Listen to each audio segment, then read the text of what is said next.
Hotel on ਹੈਗਾ ਤੇ Livasa hospital ਵੱਲੋਂ ਕਿਡਨੀ ਟ੍ਰਾਂਸਪਲਾਂਟ ਕਰਨ ਤੋਂ ਬਾਅਦ ਜੋ ਕੁਝ ਹੁੰਦਾ ਕਿਸੇ ਪੇਸ਼ੈਂਟ ਦੇ ਨਾਲ ਉਹਦੀ ਗੱਲਬਾਤ ਤੁਹਾਨੂੰ ਦਿਖਾ ਰਹੇ ਹਾਂ। ਚੈਨਲ ਸ਼ੇਅਰ ਕਰ ਦਿਓ, ਸਬਸਕ੍ਰਾਈਬ ਕਰ ਦਿਓ, ਲਾਈਕ ਕਰ ਦਿਓ।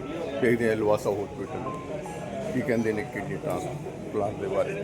में ये शंका थी कि ट्रांसप्लांट पता नहीं उतना लंबा चलता है कि नहीं, जबकि जापान का डेटा अच्छा था पर इंडिया में हमें we were not willing to accept.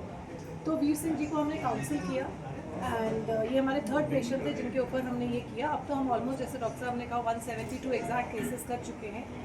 और उस टाइम पे हमने इनका किया, हमने एंटीबॉडीज़ तो थे इनकी वाइफ के ब्लड ग्रुप के, वो इनके ब्लड से निकाले और ये ट्रांसप्लांट किया। एंड हम यही चीज़ एम्फेसाइज करना चाहते हैं कि इनके ट्रांसप्लांट को एबीओ इनकम्पैटिबल ट्रांसप्लांट को, जो एक रिलेटिवली न्यू टेक्नोलॉजी है, 7 ईयर्स हो गए हैं और ये नॉर्मल ट्रांसप्लांटेशन की तरह 2 महीने में 3 महीने में एक बार मुझे दिखाने आते हैं। और I think mister Veer Singh आप अपने पेशेंट बढ़ रहे हैं कारण की है? हाँ जी, पेशेंट बहुत बढ़ रहे हैं पेशेंट बढ़ रहे क्योंकि बेसिकली किडनी खराब होती है मोस्टली लाइफस्टाइल डिजीजेस से, जो कि है डायबिटीज़, ब्लड प्रेशर। और लाइफस्टाइल डिजीज़ तो हमारी बहुत ही ज़्यादा बढ़ गई हैं बिकॉज फूड में अडल्ट्रेशन है, फूड खाने का ढंग हम लोगों का ख़राब है, घर पे हम बनाना नहीं चाहते। हमारे बहुत क्विक डिलीवरी प्लेटफॉर्म्स आ गए हैं जहाँ 5 मिनट में फूड डिलीवरी हो जाती है, so that is easier, more convenient. तो ये लाइफस्टाइल डिजीज़ है, हम खा ज़्यादा रहे हैं, उसकी कंजम्पशन कम हो रही है, हम सारे व्हीकल्स यूज़ करते हैं, एक्सरसाइज नहीं है।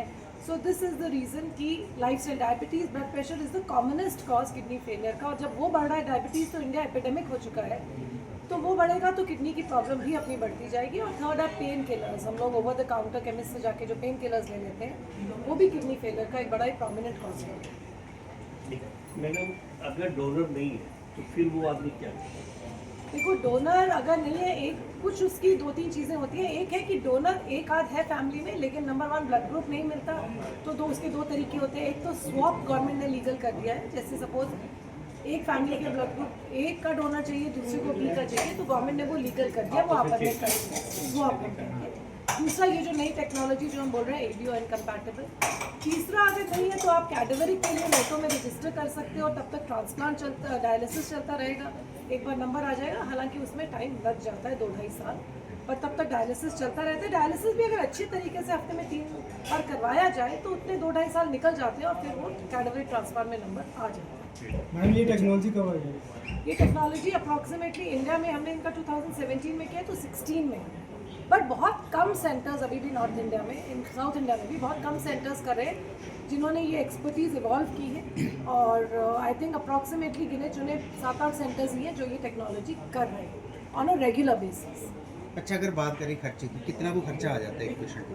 देखो, नॉर्मल ट्रांसप्लांट में अप्रॉक्सीमेटली 6 to 7 लाख आता है खर्चा, सब कुछ मिला के पहले दिन से आगे। इसमें भी ना it depends on the titres, जो एंटीबॉडी के टाइटर, अगर एंटीबॉडी के टाइटर्स इसलिए बहुत हुआ है 1:8 तो वो इतने में ही हो जाता है, लेकिन अगर टाइटर्स ज़्यादा है तो अप्रॉक्सीमेटली 14 से 15 लाख लग सकते हैं। सक्सेस रेट कितने साल चल जाती है किडनी? देखो, average life of a transplant kidney is around 12 years average. चलने वाले 25 साल पुराने भी हैं, खराब होने को 2 साल में भी खराब हो सकते हैं, पर जो हम एवरेज साइंटिफिक बात करते हैं 12 साल के करीब मानी जाती है एवरेज किडनी की लाइफ। उसके बाद सेकेंड ट्रांसप्लांट हो जाता है, थर्ड ट्रांसप्लांट भी हो जाता है, डिपेंडिंग ऑन डोनर्स। इनका भी सेकंड ट्रांसप्लांट, इनका भी जैसे सेकेंड ट्रांसप्लांट। पहला ट्रांसप्लांट आपका कितना चला है? मेरा 2000 लास्ट हुआ है। पहला ट्रांसप्लांट इनका 7 साल चला। इनसे बात सेंटर भी उनसे सेंटर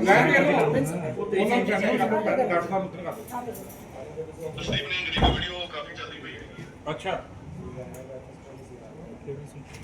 अपने बना लो ब्रेन। थोड़ा भाई क्यों मुझे कर दो डॉक्टर साहब भी क्या कर ठीक है ना जी, सारे रेडी ओके? हाँ जी, चलो भाजी सत श्री अकाल, की नाम है? मेरा नाम वीर सिंह है जी। हाँ जी, तुम्हें ट्रांसफर कराया, कोई परेशानी कोई? ਪਹਿਲਾਂ ਮੇਰਾ ਟ੍ਰਾਂਸਪਲਾਂਟ ਹੋਇਆ ਜੀ ਜਲੰਧਰ ਕਿਡਨੀ ਹਸਪੀਟਲ ਤੋਂ, ਕੂਲ ਰੋਡ ਤੋਂ ਜੀ। ਹਾਂਜੀ, ਡਾਕਟਰ ਰਵੀ ਇੰਗਰਾਲ ਨੇ ਕੀਤਾ ਜੀ। ਹਾਂਜੀ, ਉਹ ਮੇਰਾ 5 ਸਾਲ ਚੱਲਿਆ ਸੀ, ਜਦ ਕਿ ਪਹਿਲਾਂ ਹੀ ਹੋਣ ਲੱਗ ਗਿਆ ਸੀ, ਥੋੜ੍ਹਾ ਥੋੜ੍ਹਾ 89 ਵਧਣ ਲੱਗ ਗਿਆ ਸੀ। अच्छा ਹਾਂਜੀ, ਉਸ ਤੋਂ ਬਾਅਦ ਫਿਰ ਮੇਰਾ 15 ਦੇ ਵਿੱਚ ਬਿਲਕੁਲ ਹੋ ਗਿਆ ਸੀ। 16 ਦੇ ਵਿੱਚ ਫਿਰ ਮੈਂ ਇੱਥੇ ਗਿਆ, IVI ਜੀ ਉੱਥੇ ਮਿਲਿਆ। ਉਹਦੇ ਵਿੱਚ ਪਹਿਲਾ ਜਿਹੜਾ ਮੇਰਾ ਟ੍ਰਾਂਸਪਲਾਂਟ ਹੋਇਆ ਸੀ ਜੀ, ਉਹਦੇ ਵਿੱਚ ਤਾਂ ਮੇਰੀ ਸੇਮ ਕਿਡਨੀ ਸੀ, ਮੇਰੀ ਸਿਸਟਰ ਨੇ ਦਿੱਤੀ ਸੀ। ਉਹ ਪੋਜ਼ਿਟਿਵ ਵੀ ਮੇਰਾ ਸੀ ਉਹੀ ਉਹਨਾਂ ਦਾ ਸੀ ਅੱਛਾ ਉਹ ਹਾਂਜੀ ਉਹ ਦਿੱਤੀ ਫਿਰ ਉਸ ਤੋਂ ਬਾਅਦ ਮੈਡਮ ਕੋ ਕਿਹਾ ਮੇਰੀ ਵਾਈਫ ਨਾਲ ਇਹ ਪੋਜ਼ਿਟਿਵ ਸੀ ਮੇਰਾ ਉਹ ਸੀ ਜੀ ਫਿਰ ਇਹਨਾਂ ਪਲਾਜ਼ਮੇ ਕਰਕੇ ਜੀ ਮੇਰਾ ਉਹ ਹੁਣ ਮੇਰਾ ਬਿਲਕੁਲ ਸਹੀ ਚੱਲ ਰਿਹਾ ਜੀ ਅੱਛਾ ਕਿੰਨਾ ਕੁ ਸਮਾਂ ਹੋ ਗਿਆ ਕਰਾਏ ਨੂੰ ਮੇਰਾ ਜੀ ਕਿਰਾਏ ਨੂੰ 17 ਚ ਹੋਇਆ ਜੀ 18/3/17 ਨੂੰ ਦੁਬਾਰਾ ਹੋਇਆ ਸੀ ਤੁਹਾਨੂੰ ਕੋਈ ਲਾਈਫ ਦੇ ਵਿੱਚ ਕੋਈ ਪ੍ਰੋਬਲਮ ਆਈ ਹੋਵੇ ਪਹਿਲੀ ਕਿਡਨੀ ਜਾਂ ਦੂਸਰੀ ਵਾਰ ਕੋਈ ਪ੍ਰੋਬਲਮ ਨਹੀਂ ਆਈ ਜੀ ਖਾਣ ਪੀਣ 'ਚ ਕੁਝ ਹੋਰ ਹਾਂਜੀ ਖਾਣ ਪੀਣ 'ਚ ਜਾਂ ਕੋਈ ਹੋਰ ਪ੍ਰੋਬਲਮ ਨਹੀਂ ਜੀ ਨਾ सर बोलन से कोई तकलीफ ਨਹੀਂ ਜੀ ਡੋਨਰ ਤਾਂ ਬਿਲਕੁਲ ਠੀਕ ਆ ਉਹਦਾ मेरी बोलन से ਤੁਹਾਨੂੰ कोई तकलीफ ਹਾਂਜੀ ਤੁਹਾਨੂੰ ਬੋਲਣ 'ਚ ਕੋਈ ਤਕਲੀਫ ਹੈ ਨਹੀਂ ਨਹੀਂ ਕੋਈ ਤਕਲੀਫ ਨਹੀਂ ਪਰਹੇਜ਼ ਵਗੈਰਾ ਕੀ ਕਰਦੇ ਹੋ? ਪਰਹੇਜ਼ ਕੀ ਕਰਦੇ ਹੋ ਫਿਰ ਨਾਲ?